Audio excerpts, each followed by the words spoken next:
जी नाज़रीन, खबर शामिल कयूं था। शहदादपुर का वहीद बागरानी की रिपोर्ट मुताबिक शहदादपुर में मुबैना प्लाट वारे मामले से इल्ज़ाम हेठ आयल धुर लगायल औरतुनि जा इल्ज़ाम रद्द करे छॾिया। जगह 35 लाख में विकिरो करे ॾिनी वई आहे, जंहिंजा सबूत मौजूद आहिनि।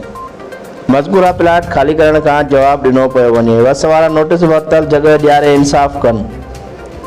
शहदादपुर में गुज़िरियल ॾींहुं प्रेस क्लब शहदादपुर पहुची एहतजाज कंदड़ औरतुनि मुस्मात नसीरा चन्ना, खातू चन्ना, वज़ीरा चन्ना ॿियनि जे लॻायल इल्ज़ाम खे रद्द कंदे माशूक हिंद तनवीर उनर मीडिया अॻियां एहतजाज कंदे चयो त हंगोरा रोड ते ठहियल जॻह जो सौदो 35 लाख में कयो वियो, जंहिंजा 20 लाख रुपया ॾिना आहिनि। मज़कूरा औरतुनि खे बक़ाया रक़म ॾेई जॻह ख़ाली करण ऐं रजिस्ट्री ते ॾियणी आहे, जंहिं लाइ चयो आहे त हुननि औरतुनि असांजो मीडिया ट्रायल करे जॻह ऐं पैसा फॿाइण जी कोशिशि करे रहियूं आहिनि।